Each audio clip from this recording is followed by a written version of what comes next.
Hello everyone, welcome to JK study centre. आज हम लोग पढ़ेंगे केमिस्ट्री क्लास 10 का chapter 1 chemical reaction and equation के बारे में। चलिए फर्स्ट देखते हैं क्या है first topic is a chemical reaction. Chemical reaction किसे कहते हैं? देखिए, it is a process in which one or more substance form a new substance and it cannot be reversed by a physical method।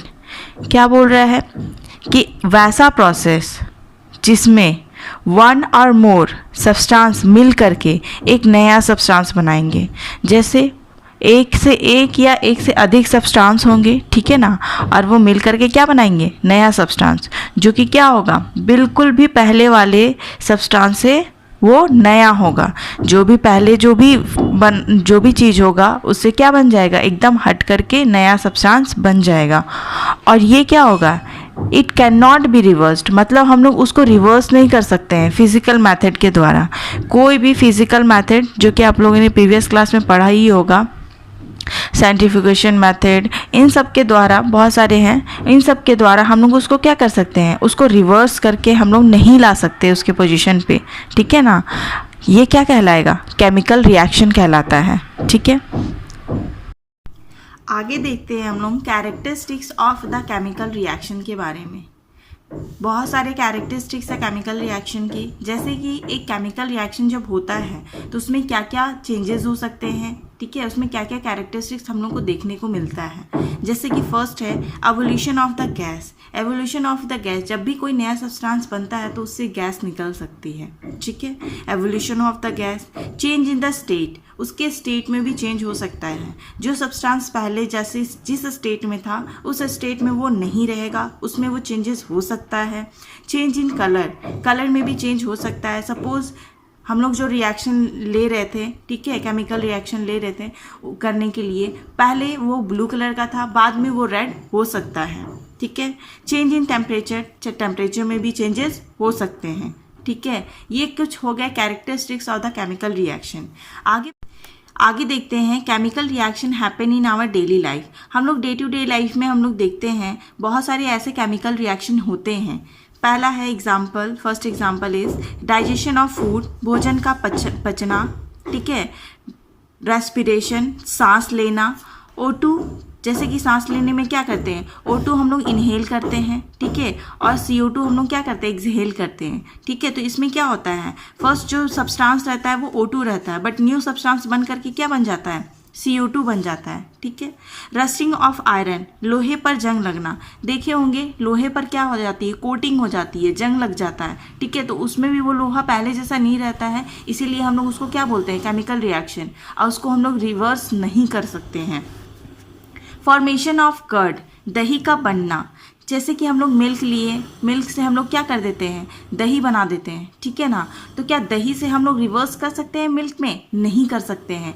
तो ये क्या हो गया? ये भी एक केमिकल रिएक्शन हो गया, जो कि हम लोग डे टू डे लाइफ में देखते ही हैं। कुकिंग ऑफ फूड, खाना का पकना, राइस हो गया, वेजिटेबल हो गया, वो पहले जब रॉ रहता है, कच्चा रहता है, तो फिर हम लोग देखते हैं कि कैसा रहता है, लेकिन पकने के बाद वो क्या होता है? डिफरेंट रहता है, न्यू सब्सटेंस बन जाता है।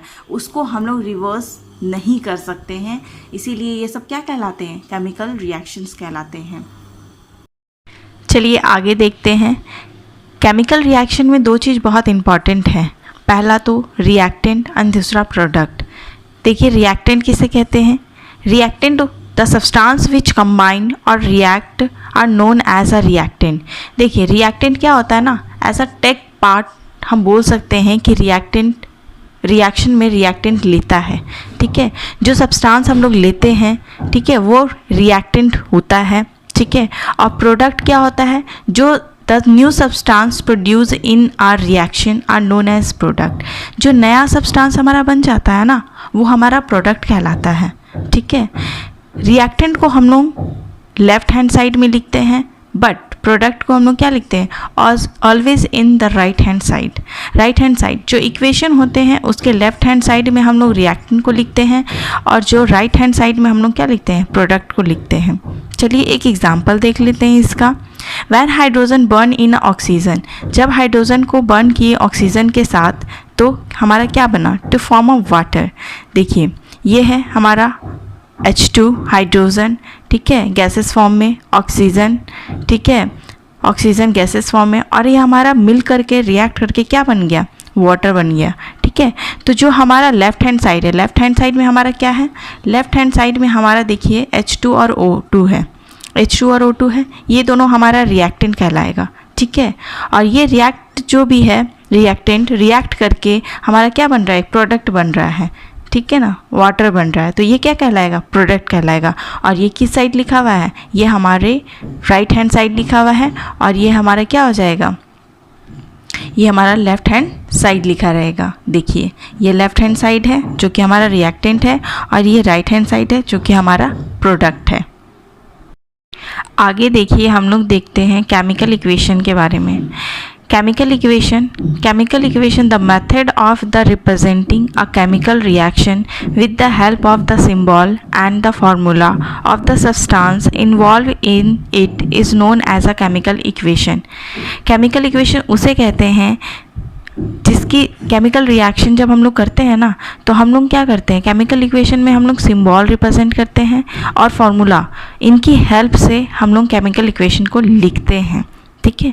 इनका फिजिकल स्टेट भी होता है जिनसे हम लोग इसको रिप्रेजेंट करते हैं, इन्वॉल्व करता है, ठीक है, जैसे सॉलिड, लिक्विड, गैस, एक्वस, इस तरह से होते हैं, ठीक है ना। अब एक्वस क्या है थोड़ा सा उसको देख लीजिए, उसके बाद हम लोग केमिकल इक्वेशन के एग्जांपल्स को भी देख लेंगे।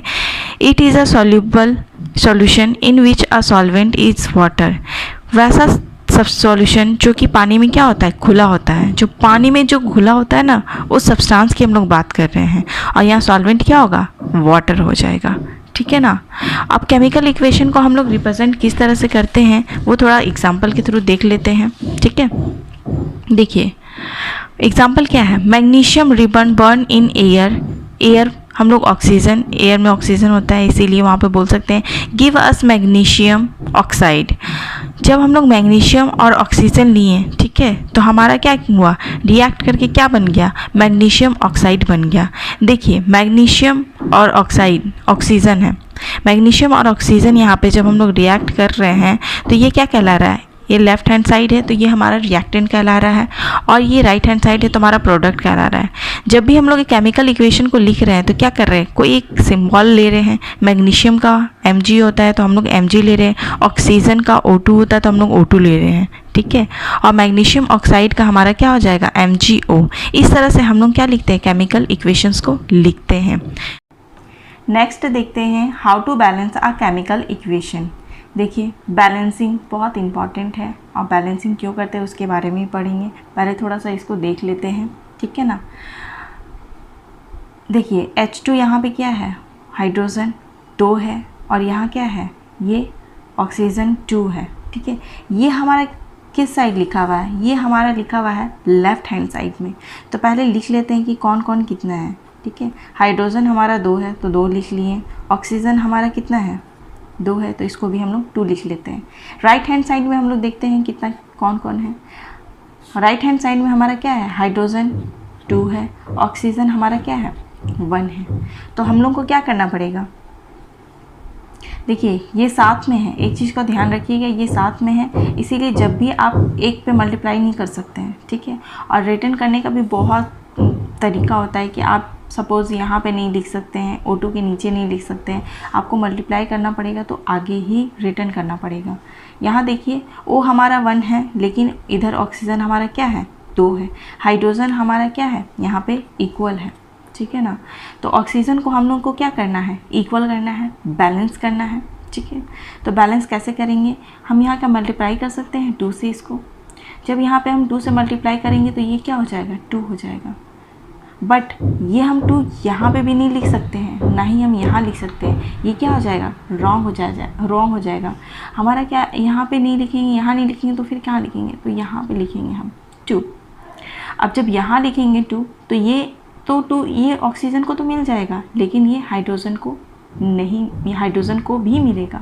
तो ये हम लोग क्या करेंगे, क्योंकि ये साथ में है इसीलिए हम लोग दोनों को करना पड़ेगा। तो यहाँ पे हाइड्रोजन भी क्या हो जाएगा, 4 हो जाएगा। तो अब देखिए ऑक्सीजन तो यहाँ पे बैलेंस हो गया, ऑक्सीजन यहाँ पे क्या हो गया है, बैलेंस हो गया है, लेकिन यहाँ पे हाइड्रोजन हमारा बैलेंस नहीं हुआ है। तो हाइड्रोजन को बैलेंस करने के लिए यहाँ पे भी 2 से हम लोग को क्या करना पड़ेगा, मल्टीप्लाई करना पड़ेगा। तो ये क्या हो जाएगा, हमारा 4 हो जाएगा। तो ये क्या है, अब जब यहाँ पे 2 पे मल्टीप्लाई किए हैं तो हाइड्रोजन के आगे भी तो 2 लगाना पड़ेगा। तो ये क्या हो जाएगा, 2 2 जा 4, ये 4 हो गया, हाइड्रोजन हमारा 4, हाइड्रोजन हमारा 4, ऑक्सीजन हमारा 2, ऑक्सीजन हमारा 2 हो जाएगा। तो ये क्या हो गया, पूरी तरह ये इक्वेशन क्या हो गया, बैलेंस हो गया। नेक्स्ट आगे एक और क्वेश्चन देखते हैं। आइए नेक्स्ट क्वेश्चन देखते हैं, क्या है हमारा नेक्स्ट क्वेश्चन में। ये क्या पहले बैलेंस है या नहीं है, पहले हम लोग इसको चेक कर लेते हैं। यहाँ पे क्या है, Fe, और यहाँ पे Fe कितना है, 3, यहाँ पे 1 है लेकिन यहाँ पे 3 है, बैलेंस नहीं है। हाइड्रोजन यहाँ पे 2 है, यहाँ पे 2 है, ये बैलेंस है। ऑक्सीजन यहाँ पे 1 है लेकिन यहाँ पे 4 है, बैलेंस नहीं है। चलिए तो हम लोग प्रोसेस करते हैं। ये लेफ़्ट हैंड साइड में और इधर क्या है, सारी राइट हैंड साइड है। लेफ़्ट हैंड साइड वालों को क्या बोलते हैं, रिएक्टेंट बोलते हैं, और राइट हैंड साइड वालों को क्या बोलते हैं, प्रोडक्ट बोलते हैं। ठीक है, अब देखिए यहाँ पे हम लिखते हैं आयरन Fe हमारा क्या है, इधर 1 है, और इधर आयरन हमारा क्या है, 3 है। ठीक है, और इधर हम देखते हैं हाइड्रोजन, हाइड्रोजन हमारा क्या है, 2 है, इधर हमारा हाइड्रोजन कितना है, 2 है, इक्वल है। हमारा ऑक्सीजन, ऑक्सीजन इधर हमारा 1 है, यहाँ पे ऑक्सीजन हमारा कितना है, 4 है। ठीक है ना, आगे देखिए हम लोगों को बैलेंस करना है। तो फर्स्ट ऑफ ऑल एक को उठाते हैं, एक को पहले बैलेंस करते हैं, फिर देखते हैं नेक्स्ट को। तो पहले हम लोग आयरन को बैलेंस करने की कोशिश करते हैं। तो आयरन यहाँ पे 3 है, तो हम लोग क्या आयरन यहाँ पे इधर साइड भी 3 कर सकते हैं, 3 से मल्टीप्लाई कर सकते हैं। अब जब यहाँ आप मल्टीप्लाई किए हैं तो इसके आगे आपको 3 लगाना पड़ेगा, लिख सकते हैं हम लोग ऐसे 3। तो ये क्या हो जाएगा, आयरन हमारा बैलेंस हो जाएगा। ठीक है ना, अब बात करते हैं हाइड्रोजन की। तो हाइड्रोजन तो ऑलरेडी बैलेंस है, तो इसको बैलेंस करने की ज़रूरत नहीं है। देखते हैं आगे ऑक्सीजन को। ऑक्सीजन इधर 4 है लेकिन हमारा लेफ़्ट हैंड साइड क्या है, 1 है, तो इसको 4 से मल्टीप्लाई कर देते हैं। तो ये क्या हो जाएगा, हमारा 4 हो जाएगा। ठीक है ना, अब देखिए ये भी 4 हो गया, ये भी 4 हो गया।